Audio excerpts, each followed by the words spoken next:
Punjabi radio USA ਪੇਸ਼ ਕਰਦਾ ਹੈ ਸਮਾਜਿਕ, ਆਰਥਿਕ, ਰਾਜਨੀਤਿਕ ਅਤੇ ਧਾਰਮਿਕ ਮਸਲਿਆਂ ਤੇ ਇੱਕ ਝਾਤ। ਨਜ਼ਰੀਆ।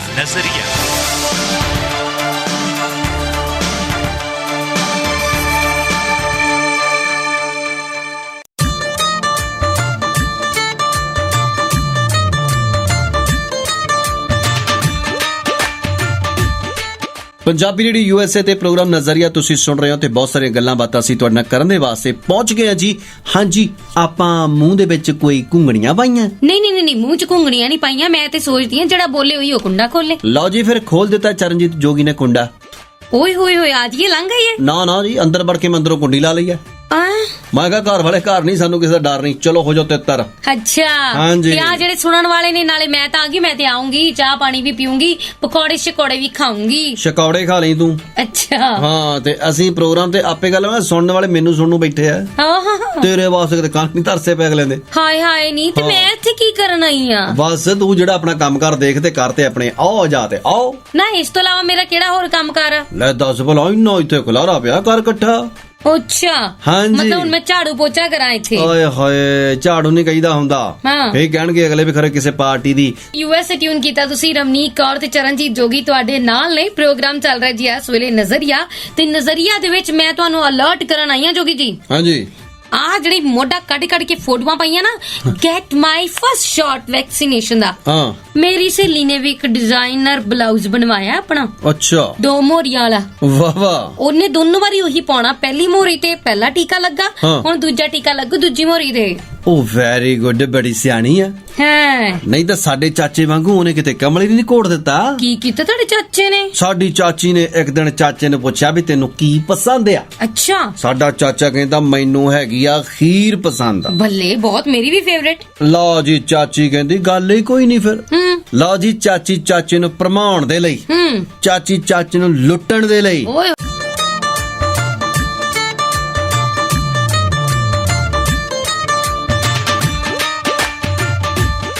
ਲਓ ਜੀ, ਚਾਚੀ ਸਾਡੀ ਨੇ ਪਾ ਕੇ ਬਦਾਮ, ਕਿਸ਼ਮਿਸ਼, ਕਾਜੂ, ਮੈਂ ਕਹਾ ਜੀ ਕਰਕੇ ਅੰਨੀ ਮੇਵਿਆਂ ਦੇ ਨਾਲ ਖੀਰ। ਓਏ ਹੋਏ ਚਾਚੇ ਦੇ ਮੂਹਰੇ ਰੱਖ ਦਿੱਤੀ। ਫਿਰ ਚਾਚੇ ਨੇ ਜੀ ਭਗਾ ਕੇ ਮਾਰੀ ਕੌਲੀ। ਕਿੰਨਾ ਗੰਦਾ ਤੁਹਾਡਾ ਚਾਚਾ। ਨਹੀਂ, ਚਾਚੇ ਦੀ ਆਪਣੀ ਮਜਬੂਰੀ ਸੀ। ਕਿਉਂ? ਕਹਿੰਦਾ ਲੈ ਦੱਸ ਭਲਾ, ਤੈਨੂੰ ਖੀਰ ਨਹੀਂ ਬਣਾਉਣੀ ਆਉਂਦੀ? ਅੱਛਾ।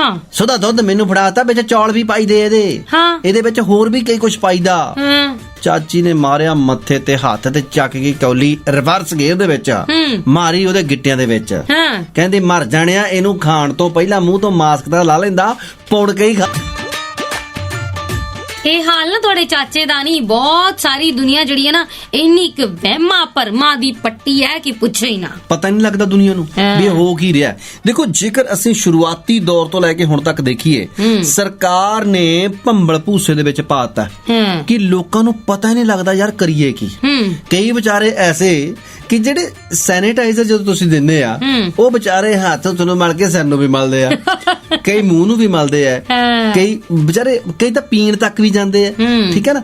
ਗੱਲ ਇਹ ਹੈ ਕਿ ਬਕਾਇਦਾ ਸਾਰੀਆਂ ਚੀਜ਼ਾਂ ਦੇ ਬਾਰੇ ਪ੍ਰੋਪਰ ਜਿਹੜੀ ਅਵੇਅਰਨੈਸ ਹੋਣੀ ਚਾਹੀਦੀ ਸੀ, ਉਹ ਨਹੀਂ ਹੈਗੀ। ਤੇ ਜੇਕਰ ਗੱਲ ਕਰੀਏ ਅਸੀਂ ਮਾਸਕ ਦੀ, ਆ ਇੰਡੀਆ ਦੇ ਵਿੱਚ 10 ਰੁਪਈਆਂ ਵਾਲਾ ਮਾਸਕ ਜਿਹੜਾ, ਠੀਕ ਹੈ, ਇਹ 100 ਰੁਪਏ ਨੂੰ ਵਿਕ ਗਿਆ। ਬਾਲਾ ਜੀ ਮਹਿੰਗਾ। ਜਿਹੜਾ N95 ਮਾਸਕ ਕਹਿੰਦੇ ਸੀ, ਦੇਖੋ ਹੁਣ ਇੱਥੇ ਸਰਕਾਰ ਆਪ ਖੁਦ ਭੰਬਲ ਭੂਸੇ ਦੇ ਵਿੱਚ ਆ।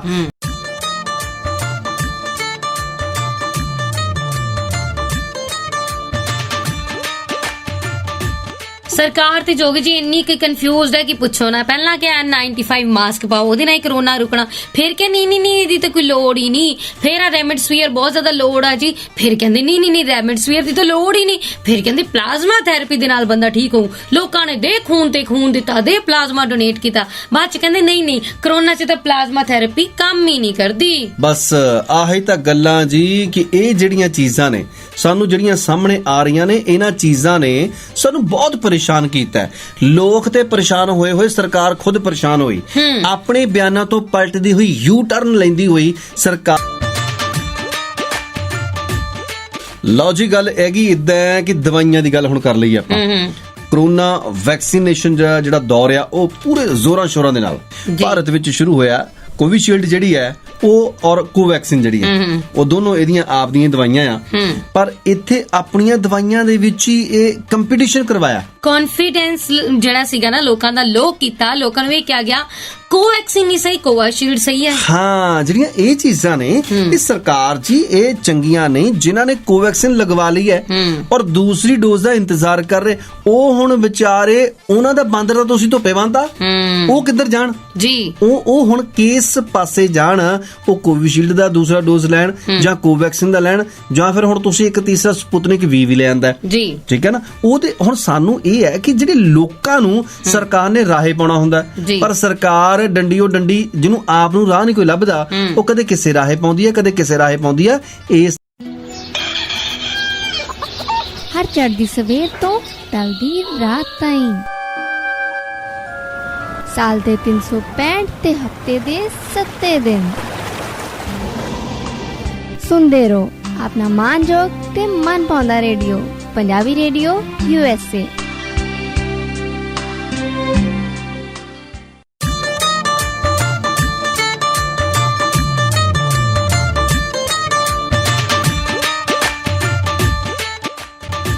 ਪੰਜਾਬੀ ਰੇਡੀਓ USA ਟਿਊਨ ਕੀਤਾ ਤੁਸੀਂ। ਰਮਨੀਕ ਕੌਰ ਤੇ ਚਰਨਜੀਤ ਜੋਗੀ ਤੁਹਾਡੇ ਨਾਲ ਨੇ। ਪ੍ਰੋਗਰਾਮ ਚੱਲ ਰਿਹਾ ਜੀ ਇਸ ਵੇਲੇ ਨਜ਼ਰੀਆ, ਪਰ ਕੁਝ ਗਲਤੀਆਂ ਜੋਗੀ ਜੀ ਖੁਦ ਲੋਕਾਂ ਨੇ ਵੀ ਕੀਤੀਆਂ ਨੇ। ਬਹੁਤ ਸਾਰੇ ਲੋਕਾਂ ਨੇ, ਦੇਖੋ ਸਰਕਾਰ ਨੇ ਨਹੀਂ ਸੀ ਕਿਹਾ ਕਾਲਾ ਬਾਜ਼ਾਰੀ ਕਰੋ, ਸਰਕਾਰ ਨੇ ਨਹੀਂ ਸੀ ਕਿਹਾ ਕਿ ਤੁਸੀਂ ਵੈਕਸੀਨੇਸ਼ਨ ਜਿਹੜੀ ਹੈ ਜਾਂ ਜਿੰਨੇ ਵੀ ਕੋਵਿਡ ਦੇ ਟੀਕੇ ਨੇ ਜਿਹੜੇ ਇਲਾਜ ਦੇ ਲਈ ਕੰਮ ਆਉਂਦੇ ਨੇ ਉਹਨਾਂ ਨੂੰ ਮਹਿੰਗੇ ਭਾਅ ਵੇਚੋ। ਸਰਕਾਰ ਨੇ ਨਹੀਂ ਸੀ ਕਿਹਾ ਕਿ ਆਕਸੀਜਨ ਜਿਹੜੀ ਫ੍ਰੀ ਮਿਲਦੀ ਹੈ ਜਾਂ ਘੱਟ ਤੋਂ ਘੱਟ ਦਾਮ ਤੇ ਵੀ ਉਹ ਸਿਲੰਡਰ ਅਵੇਲੇਬਲ ਹੁੰਦਾ ਹੈ ਉਹਨੂੰ ਵੀ ਤੁਸੀਂ ਮਹਿੰਗੇ ਭਾਅ ਵੇਚੋ। ਸਰਕਾਰ ਨੇ ਕਿਸੇ ਵੀ ਹਸਪਤਾਲ ਨੂੰ ਇਹ ਨਹੀਂ ਸੀ ਕਿਹਾ ਕਿ ਤੁਸੀਂ ਡਬਲ ਟ੍ਰਿਪਲ ਰੇਟ ਲਗਾ ਕੇ ਕਿਸੇ ਵੀ ਮਰੀਜ਼ ਨੂੰ ਐਡਮਿਟ ਕਰੋ। ਕੀ ਖਾ ਕੇ ਆਈ ਅੱਜ? ਬਸ ਜੀ ਕੀ ਦੱਸਾਂ ਤੁਹਾਨੂੰ, ਧੱਕੇ ਖਾ ਕੇ ਅਕਲ ਆਉਂਦੀ ਹੈ। ਵੈਸੇ ਮੈਂ ਦੇਖਿਆ ਬਦਾਮ ਖਾ ਕੇ ਅਕਲ ਨਹੀਂ ਆਉਂਦੀ, ਭਾਵੇਂ ਮੰਗ ਕੇ ਖਾ ਲਓ ਤਾਂ ਵੀ ਅਕਲ ਨਹੀਂ ਆਉਂਦੀ। ਖੈਰ ਤੂੰ ਅੱਜ ਗੱਲ ਅਕਲ ਵਾਲੀ ਕੀਤੀ ਹੈ, ਪਰ ਗੱਲ ਇਹ ਹੈ ਕਿ ਸਰਕਾਰ ਜਿਹੜੀ ਹੈ, ਸਰਕਾਰ ਉਹ ਆਪਣੀ ਦਵਾਈ ਦਾ ਇੱਕ ਰੇਟ ਨਹੀਂ ਰੱਖ ਸਕੀ। ਹਾਂ, ਨਾਲੇ ਦੂਜੀ ਗੱਲ ਇਹ ਕਿ ਸਰਕਾਰ ਉਹਨਾਂ ਦੇ ਲੋਕਾਂ ਤੇ ਚੈੱਕ ਲਾਉਂਦੀ। ਸਰਕਾਰ ਮੂਕ ਦਰਸ਼ਕ ਕਿਉਂ ਬਣੀ ਰਹੀ? ਜਦੋਂ ਦਿੱਲੀ 'ਚ ਲੋਕ ਮਰੇ, ਹੋਰ ਥਾਵਾਂ 'ਚ ਲੋਕ ਮਰੇ, ਸਰਕਾਰ ਨੇ ਕਿਉਂ ਨਹੀਂ ਇਮੀਡੀਏਟਲੀ ਕੋਈ ਕੁਇਕ ਐਕਸ਼ਨ ਲਿਆ? ਸਰਕਾਰ ਦੇ ਹੱਥ 'ਚ ਸਾਰੀਆਂ ਚੀਜ਼ਾਂ ਨੇ। ਦੇਖੋ ਸਰਕਾਰ ਜਿਹੜੀ ਹੈ ਉਹ ਸਭ ਕੁਝ ਕਰ ਸਕਦੀ ਸੀ, ਪਰ ਸਰਕਾਰ ਸੱਚਮੁੱਚ ਤੇਰੇ ਕਹਿਣ ਦੇ ਮੁਤਾਬਕ ਅਖਬਾਰਾਂ ਦੀਆਂ ਸੁਰਖੀਆਂ ਨੇ। ਪ੍ਰੋਗਰਾਮ ਚੱਲ ਰਿਹਾ ਜੀ ਇਸ ਵੇਲੇ ਨਜ਼ਰੀਆ। ਸਰਕਾਰ ਨੇ ਬਹੁਤ ਵਾਰੀ ਕਰੋਨਾ ਕਾਲ ਦੇ ਵਿੱਚ ਲੋਕਾਂ ਨੂੰ ਭੰਬਲ ਭੂਸੇ ਦੇ ਵਿੱਚ ਪਾਈ ਰੱਖਿਆ, ਭਾਵੇਂ ਉਹ ਕਰੋਨਾ ਦੀਆਂ ਗਾਈਡਲਾਈਨਸ ਹੋਣ, ਭਾਵੇਂ ਉਹ ਕਰਫਿਊ ਦਾ ਟਾਈਮ ਹੋਵੇ, ਭਾਵੇਂ ਉਹ ਲਾਕਡਾਊਨ ਦਾ ਟਾਈਮ ਹੋਵੇ, ਆ ਖੁੱਲੂਗਾ ਨਹੀਂ ਖੁੱਲੂਗਾ ਇਹ ਹੋਵੇ, ਭਾਵੇਂ ਸ਼ਰਾਬ ਦੇ ਠੇਕੇ ਉਹਨਾਂ ਦੇ ਉੱਪਰ ਵੀ ਕੋਈ ਚੈੱਕ ਨਹੀਂ ਲਾਇਆ ਗਿਆ। ਕਿਸੇ ਵੀ ਚੀਜ਼ ਦੇ ਉੱਪਰ ਕੋਈ ਚੈੱਕ ਨਹੀਂ ਸੀ। ਜਿੱਥੇ ਜਿੱਥੇ ਇਲੈਕਸ਼ਨ ਸੀ ਉੱਥੇ ਉੱਥੇ ਧੜੱਲੇ ਦੇ ਨਾਲ ਲੋਕੀ ਗਏ। ਜਿੱਦਾਂ ਇਲੈਕਸ਼ਨ ਖਤਮ ਹੋਏ ਉਸੇ ਵੇਲੇ ਲਾਕਡਾਊਨ ਦਾ ਐਲਾਨ ਹੋਇਆ। ਦੇਖੋ ਦਿੱਲੀ ਦੇ ਵਿੱਚ ਜਾ ਕੇ ਕਹਿੰਦੇ ਆ ਕਿ ਇੱਥੇ ਮਾਸਕ ਪਹਿਨੋ ਜੀ, ਸੋਸ਼ਲ ਡਿਸਟੈਂਸਿੰਗ ਜ਼ਰੂਰੀ ਹੈ, ਔਰ ਜਦੋਂ ਪੱਛਮੀ ਬੰਗਾਲ ਦੇ ਵਿੱਚ ਗਏ ਉੱਥੇ ਡਿਸਟੈਂਸਿੰਗ ਦਾ ਪੂਰੀ ਤਰ੍ਹਾਂ ਦੇ ਨਾਲ ਜੀ ਧੱਜੀਆਂ ਉਡਾਈਆਂ ਗਈਆਂ। ਬਿਲਕੁਲ ਜੀ। ਉਸ ਤੋਂ ਬਾਅਦ ਜੇਕਰ ਗੱਲ ਕੀਤੀ ਜਾਵੇ ਤੇ ਜਿਹੜੇ ਬਹੁਤ ਸਾਰੇ ਲੋਕ ਐਸੇ ਵੀ ਸੀਗੇ ਤੇਰੇ ਵਰਗੇ ਜਿਹੜੇ ਕਹਿੰਦੇ ਸੀ ਅਸੀਂ ਦਵਾਈਆਂ ਬਣਾ ਲਈਆਂ, ਸਾਡੀਆਂ ਦਵਾਈਆਂ ਬਹੁਤ ਕਾਰਗਰ ਆ, ਸਾਡੀ ਦਵਾਈ ਲਵਾਓਗੇ ਤੁਸੀਂ ਬਚੋਗੇ। ਆਪ ਜਦੋਂ ਫਿਰ ਉਹਨਾਂ ਨੂੰ ਪ੍ਰੋਬਲਮ ਆਈ, ਲੋਕਾਂ ਨੇ ਵੀ ਥੋੜੀ ਜਿਹੀਆਂ ਅੱਖਾਂ ਦਿਖਾ ਲਈਆਂ। ਜਿਹੜੀਆਂ ਇੰਡੀਅਨ ਮੈਡੀਕਲ ਐਸੋਸੀਏਸ਼ਨ ਸੀਗੀ ਉਹਨਾਂ ਨੇ ਵੀ ਅੱਖਾਂ ਦਿਖਾਈਆਂ ਤੇ ਫਿਰ ਆਪ ਵੀ ਕਹਿੰਦੇ ਨਹੀਂ ਇਹ ਤਾਂ ਵੈਕਸੀਨ ਬਹੁਤ ਅੱਛੀ ਆ, ਅਸੀਂ ਇਹੀ ਲਗਵਾਉਣੀ ਹੈ। ਫਿਰ ਆਪ ਆਪਣੀ ਨਿੱਕੀ ਜਿਹੀ ਡੋਲੀ ਕੱਢ ਗਏ ਤੇ ਫਿਰ ਆਪ ਵੀ ਵੈਕਸੀਨ ਲਗਵਾਉਣ ਦੇ ਲਈ ਕਹਿੰਦੇ ਕਿ ਬਹੁਤ ਜ਼ਿਆਦਾ ਪੱਬਾਂ ਭਰ ਹੋਏ।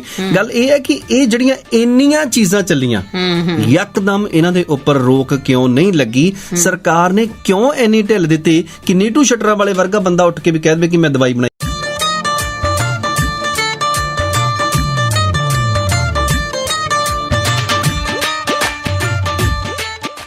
ਪੰਜਾਬੀ ਰੇਡੀਓ USA ਟਿਊਨ ਕੀਤਾ ਤੁਸੀਂ। ਰਮਨੀਕ ਕੌਰ ਤੇ ਚਰਨਜੀਤ ਜੋਗੀ ਤੁਹਾਡੇ ਨਾਲ ਨੇ। ਪ੍ਰੋਗਰਾਮ ਚੱਲ ਰਿਹਾ ਜੀ ਇਸ ਵੇਲੇ ਨਜ਼ਰੀਆ ਤੇ ਜੋਗੀ ਜੀ ਇੱਕ ਨਵਾਂ ਤਰੀਕਾ ਠੱਗੀ ਦਾ ਇੱਕ ਹੋਰ ਸਾਹਮਣੇ ਆਇਆ ਹੈ। ਉਹ ਸਾਈਬਰ ਠੱਗੀ ਹੋ ਰਹੀ ਹੈ।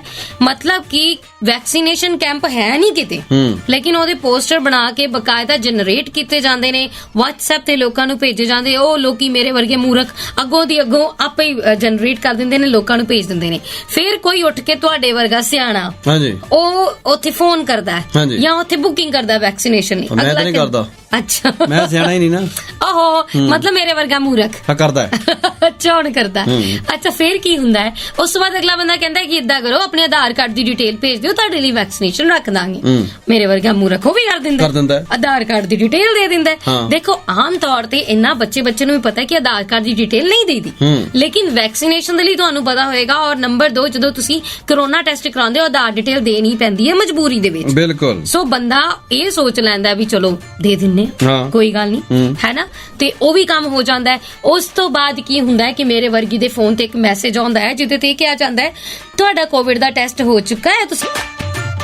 ਸੋ ਜੀ ਸਾਈਬਰ ਠੱਗ ਦੀ ਗੱਲ ਕਰ ਰਹੀ ਸੀ ਮੈਂ ਗਾਣੇ ਤੋਂ ਪਹਿਲਾਂ ਵੀ ਇਦਾਂ ਹੁੰਦਾ ਆ। ਉਸ ਤੋਂ ਬਾਅਦ ਇਹ ਕਰੋਨਾ ਦੀਆਂ ਜਾਲੀ ਰਿਪੋਰਟਾਂ ਬਣਾਈਆਂ ਜਾਂਦੀਆਂ ਜੀ। ਨੰਬਰ 2, ਜਾਲੀ ਰਿਪੋਰਟਾਂ ਵੀ ਬਣਾਈਆਂ ਜਾਂਦੀਆਂ ਨੇ, ਹੋਰ ਵੀ ਬਹੁਤ ਸਾਰੇ ਕੰਮ ਹੁੰਦੇ ਆ। ਤੇ ਲੋਕੀ ਮੂਰਖਤਾ ਦੀ ਹੱਦ ਦੇਖੋ, ਕੁਝ ਲੋਕ ਤਾਂ ਆਪਣੀ ਫੋਟੋ ਪਾ ਦਿੰਦੇ ਆ ਕਿ ਮੈਂ ਵੈਕਸੀਨੇਸ਼ਨ ਲਵਾ ਲਈ ਹੈ, ਕੁਝ ਨੂੰ ਲੱਗਦਾ ਨਹੀਂ ਯਾਰ ਮੇਰੀ ਨਾ ਫੋਟੋ ਇੰਨੀ ਵਧੀਆ ਨਹੀਂ ਆਈ, ਉਹ ਸਿੱਧਾ ਆਪਣਾ ਵੈਕਸੀਨੇਸ਼ਨ ਦਾ ਸਰਟੀਫਿਕੇਟ ਸੋਸ਼ਲ ਮੀਡੀਆ ਤੇ ਸ਼ੇਅਰ ਕਰ ਦਿੰਦੇ ਆ। ਬਿਲਕੁਲ ਜੀ। ਔਰ ਇਸੇ ਸਰਟੀਫਿਕੇਟ ਸ਼ੇਅਰ ਕਰਨ ਨੂੰ ਲੈ ਕੇ ਭਾਰਤ ਸਰਕਾਰ ਵੱਲੋਂ ਇੱਕ ਐਡਵਾਈਜ਼ਰੀ ਜਾਰੀ ਹੋਈ ਹੈ। ਇਹ ਜਿਹੜਾ ਆਪਣਾ ਸਰਟੀਫਿਕੇਟ ਹੈ ਨਾ ਕਰੋਨਾ ਵੈਕਸੀਨ ਦਾ, ਇਹਨੂੰ ਤੁਸੀਂ ਕਦੇ ਵੀ ਕਿਸੇ ਵੀ ਸੋਸ਼ਲ ਪਲੇਟਫਾਰਮ ਤੇ ਨਾ ਤੁਸੀਂ ਇਹਨੂੰ ਸ਼ੇਅਰ ਕਰੋ। ਬਿਲਕੁਲ ਜੀ। ਇਹਦੇ ਚ ਨਾਮ ਹੁੰਦਾ ਹੈ, ਤੁਹਾਡੀ ਉਮਰ ਹੁੰਦੀ ਹੈ, ਔਰ ਇਸ ਤੋਂ ਇਲਾਵਾ ਅਗਲੀ ਡੋਜ਼ ਦੀ ਤਰੀਕ ਸਮੇਤ ਹੋਰ ਵੀ ਬਹੁਤ ਇੰਪੋਰਟੈਂਟ ਜਾਣਕਾਰੀਆਂ ਹੁੰਦੀਆਂ। ਔਰ ਇਹ ਸਾਈਬਰ ਠੱਗਾਂ ਦੇ ਲਈ ਬੜੀਆਂ ਮਦਦਗਾਰ ਹੁੰਦੀਆਂ ਨੇ। ਤੁਹਾਨੂੰ ਪਤਾ ਤੇ ਹੋਏਗਾ ਹੀ, ਜਮਤਾਰਾ ਸੀਰੀਜ਼ ਬਹੁਤ ਸਾਰੇ ਲੋਕਾਂ ਨੇ ਦੇਖੀ ਵੀ ਹੋਈ ਹੈ, ਪਤਾ ਵੀ ਹੈ ਕਿ ਬਿਹਾਰ ਦੇ ਵਿੱਚ ਇੱਕ ਇਹੋ ਜਿਹਾ ਪਿੰਡ ਹੈ ਜਮਤਾਰਾ, ਜਿੱਥੇ ਦੇ 8-8 ਪੜੇ ਲੋਕ ਵੀ ਇੰਨੇ ਅਮੀਰ ਨੇ ਨਾ ਜੋਗੀ ਜੀ ਕਿ ਪੁੱਛੋ ਨਾ, ਕੱਲੇ ਕੱਲੇ ਦੇ ਘਰ ਦੇ ਬਾਹਰ ਗੱਡੀਆਂ ਨੇ।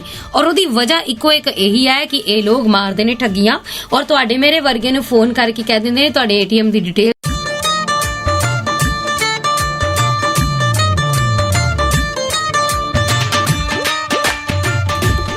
ਤੁਸੀਂ ਸੁਣ ਰਹੇ ਜੀ ਪੰਜਾਬੀ ਰੇਡੀਓ USA, ਰਮਨੀਕ ਕੌਰ ਤੇ ਚਰਨਜੀਤ ਜੋਗੀ ਤੁਹਾਡੇ ਨਾਲ ਨੇ। ਪ੍ਰੋਗਰਾਮ ਚੱਲ ਰਿਹਾ ਜੀ ਇਸ ਵੇਲੇ ਨਜ਼ਰੀਆ, ਤੇ ਨਜ਼ਰੀਆ ਦੇ ਵਿੱਚ ਤੁਹਾਨੂੰ ਦੱਸ ਰਿਹਾ ਸੀ ਅੱਜ ਕਿ ਕਿਸ ਤਰ੍ਹਾਂ ਦੇ ਨਾਲ ਸਰਕਾਰ ਵੀ ਇਹਨਾਂ ਚੀਜ਼ਾਂ ਨੂੰ ਨਹੀਂ ਰੋਕ ਪਾਈ। ਸਰਕਾਰ ਐਡਵਾਈਜ਼ਰੀ ਤਾਂ ਜਾਰੀ ਕਰ ਦਿੰਦੀ ਹੈ, ਲੇਕਿਨ ਅੱਜ ਤੱਕ ਸਰਕਾਰ ਕੋਲੋਂ ਇਸ ਚੀਜ਼ ਦੇ ਉੱਪਰ ਨੱਥ ਨਹੀਂ ਪਾਈ। ਮੈਨੂੰ ਇਹ ਨਹੀਂ ਸਮਝ ਆਉਂਦੀ, ਜਦੋਂ ਤੁਸੀਂ ਇਹੋ ਜਿਹੇ ਸਾਈਬਰ ਠੱਗਾਂ ਦੇ ਉੱਪਰ ਨੱਥ ਨਹੀਂ ਪਾ ਸਕਦੇ ਤਾਂ ਫਿਰ ਤੁਸੀਂ ਕਿਸ ਤਰੀਕੇ ਦੇ ਨਾਲ ਕਿਸੇ ਨੂੰ ਵੀ ਇੱਕ ਦੇਸ਼ ਨੂੰ ਕਿਵੇਂ ਸੰਭਾਲ ਸਕਦੇ ਹੋ, ਇੱਕ ਰਾਜ ਨੂੰ ਕਿਵੇਂ ਸੰਭਾਲ ਸਕਦੇ ਹੋ? ਦੇਖੋ ਗੱਲ ਇਹ ਹੈ ਕਿ ਰਾਜ ਨੂੰ ਜਾਂ ਦੇਸ਼ ਨੂੰ ਸਰਕਾਰਾਂ ਨੇ ਛੱਡ ਦਿੱਤਾ ਹੈ ਰੱਬ ਆਸਰੇ। ਹਾਂ ਠੀਕ ਹੈ ਨਾ। ਕੋਈ ਲੀਡਰ ਬਣ ਗਿਆ ਤੇਰੇ ਵਰਗਾ ਨਵਾਂ ਤਤਾ ਹੁਣ ਮੇਰੀ ਗੱਲ ਹੀ ਹੋਊਗੀ। ਹਾਂ, ਤੇ ਉਹ ਨਾ ਕਾਰ ਦੇ ਵਿੱਚ ਜਾ ਰਿਹਾ ਕਿਸੇ ਦਿਨ, ਤੇ ਉਹ ਥੋੜੀ ਜਿਹੀ ਕਿਤੇ ਘੁੱਟ ਲਾ ਲਈ ਉਹਨੇ। ਅੱਛਾ। ਮੁੜ ਕੇ ਡਰਾਈਵਰ ਨੂੰ ਕਹਿੰਦਾ ਵੀ ਗੱਲ ਸੁਣ ਲਾ ਇਦਾਂ ਵੀ ਕਾਰ ਹੁਣ ਮੈਂ ਚਲਾਉਂਗਾ। ਡਰਾਈਵਰ ਸਿਆਣਾ ਸੀ ਮੇਰੇ ਵਰਗਾ, ਕਹਿੰਦਾ ਜਨਾਬ ਇੱਕ ਗੱਲ ਦੱਸਾਂ ਵੀ ਇਹ ਕਾਰ ਆ, ਸਰਕਾਰ ਨਹੀਂ ਵੀ ਜਿਹੜੀ ਤੁਸੀਂ ਚਲਾ ਲਓਗੇ ਜਿੱਦਾਂ ਦੀ ਮਰਜ਼ੀ ਹਾਲਾਤ ਦੇ ਵਿੱਚ, ਇਹਨੂੰ ਹੁਣ ਮੈਂ ਹੀ ਚਲਾਉਂਗਾ। ਠੀਕ ਹੈ ਨਾ। ਅੱਜ ਸਰਕਾਰ ਦਾ ਵੀ ਇਹੀ ਹਾਲ ਹੋਇਆ ਪਿਆ। ਸਰਕਾਰ ਨੇ ਰੱਬ ਆਸਰੇ ਛੱਡ ਦਿੱਤਾ ਜੀ। ਪਹਿਲਾਂ ਤੇ ਆਪ ਲੋਕਾਂ ਨੂੰ ਕੁੱਟ-ਕੁੱਟ ਕੇ ਅੰਦਰ ਵਾੜਿਆ, ਉਸ ਤੋਂ ਬਾਅਦ ਫਿਰ ਹੌਲੀ-ਹੌਲੀ ਕਹਿੰਦੇ ਆ ਕਿ ਚੱਲ ਯਾਰ DC ਸਾਂਭ ਲੈਣਗੇ, ਫਿਰ DC ਕਹਿੰਦੇ ਆ ਕਿ ਨਹੀਂ ਯਾਰ ਪਿੰਡਾਂ ਦੇ ਸਰਪੰਚ ਸਾਂਭ ਲੈਣਗੇ, ਫਿਰ ਉਸ ਤੋਂ ਬਾਅਦ ਕਹਿੰਦੇ ਕਿ ਯਾਰ ਤੁਹਾਡੀ ਆਪਣੀ ਜ਼ਿੰਦਗੀ ਤੁਸੀਂ ਆਪਣੇ ਆਪ ਹੀ ਸਾਂਭੋ ਵੀ ਅਸੀਂ ਤੁਹਾਨੂੰ ਕੁਝ ਨਹੀਂ ਕਰ ਸਕਦੇ। ਲਓ ਜੀ, ਪੰਜਾਬੀ ਰੇਡੀਓ USA ਤੇ ਅਸੀਂ ਗੱਲਬਾਤ ਅੱਜ ਤਾਂ ਕੀਤੀ ਹੈ ਇਸ ਸਾਰੇ ਮਸਲੇ ਦੀ, ਕਿਉਂਕਿ ਇਹ ਮਸਲੇ ਅਸੀਂ ਸ਼ੁਰੂ ਤੋਂ ਦੇਖਦੇ ਆ ਰਹੇ ਹਾਂ ਔਰ ਇਹਨਾਂ ਦੇ ਨਾਲ 2-4 ਹੁੰਦੇ ਆ ਰਹੇ ਹਾਂ, ਔਰ ਇਸ ਮਸਲੇ ਨੇ ਬਹੁਤ ਜ਼ਿਆਦਾ ਲੋਕਾਂ ਦੇ ਉੱਪਰ ਪ੍ਰਭਾਵ ਪਾਇਆ। ਲੋਕ ਡਰਦੇ ਹੋਏ ਵੈਕਸੀਨ ਨਹੀਂ ਲਗਵਾ ਰਹੇ ਜੀ। ਉਹ ਕਹਿੰਦੇ ਆ ਕਈ ਲੋਕ ਐਸੇ ਨੇ, ਅਫਵਾਹਾਂ ਫੈਲ ਰਹੀਆਂ। ਯਾਰ ਅਫਵਾਹਾਂ ਫੈਲਣ ਨੂੰ ਤੁਸੀਂ ਕਿਵੇਂ ਰੋਕ ਸਕਦੇ ਹੋ? ਜੇਕਰ ਇੱਕ ਜੈਜ਼ੀ ਵੀ ਗੀਤ ਗਾਉਂਦਾ ਹੈ, ਤੁਸੀਂ ਉਹਦਾ ਟਵਿੱਟਰ ਅਕਾਊਂਟ ਤੁਸੀਂ ਬੰਦ ਕਰਵਾ ਲਿਓ, ਤੇ ਜਿਹੜੀਆਂ ਅਫਵਾਹਾਂ ਫੈਲਦੀਆਂ ਤੁਸੀਂ ਉਹਨਾਂ ਅਕਾਊਂਟਸ ਦੇ ਉੱਪਰ ਕੀ ਕੀਤਾ? ਉਹਨਾਂ ਦੇ ਉੱਪਰ ਤੁਸੀਂ ਕਦੇ ਵੀ ਕੋਈ ਚੈੱਕ ਨਹੀਂ ਲਾਇਆ, ਕਦੀ ਬੰਦ ਨਹੀਂ ਕੀਤਾ। ਨੰਬਰ 2 ਜੋਗੀ ਜੀ, ਬਹੁਤ ਸਾਰੇ ਡਰਾਮੇ ਇਹ ਵੀ ਦੇਖਣ ਨੂੰ ਮਿਲੇ। ਮੈਂ ਵੈਕਸੀਨੇਸ਼ਨ ਲਵਾਈ, ਮੇਰੇ ਚਮਚਾ ਚਪਕ ਗਿਆ, ਮੈਂ ਲੋਹੇ ਨੂੰ ਅਟਰੈਕਟ ਕਰ ਲਿਆ, ਮੇਰੀ ਬਾਡੀ ਦੇ ਵਿੱਚ ਮੈਗਨੇਟਿਕ ਪਾਵਰ ਆ ਗਈਆਂ। ਦੇਖੋ ਇਹ ਜਿਹੜੀਆਂ ਚੀਜ਼ਾਂ ਨੇ, ਇਹ ਸਾਰੀਆਂ ਜਿਹੜੀਆਂ ਫਜ਼ੂਲ ਨੇ, ਇਹਨਾਂ ਚੀਜ਼ਾਂ ਤੋਂ ਸਾਨੂੰ ਬਚਣਾ ਚਾਹੀਦਾ ਹੈ। ਅਫਵਾਹਾਂ ਤੋਂ ਬਚੋ ਤੇ ਅਸਲੀਅਤ ਦੇ ਅੰਗ ਸੰਗ ਰਹੋ। ਤੁਹਾਡਾ ਬਹੁਤ ਬਹੁਤ ਸ਼ੁਕਰੀਆ ਅੱਜ ਦੇ ਇਸ ਪ੍ਰੋਗਰਾਮ ਨਜ਼ਰੀਏ ਦੇ ਵਿੱਚ ਸਾਡੇ ਨਾਲ ਜੁੜਨ ਦੇ ਲਈ। ਦਿਓ ਇਜਾਜ਼ਤ ਚਰਨਜੀਤ ਜੋਗੀ ਨੂੰ ਤੇ ਮੈਨੂੰ ਰਮਨੀਕ ਨੂੰ। ਸੁਣਦੇ ਰਹੋ ਪੰਜਾਬੀ ਰੇਡੀਓ USA।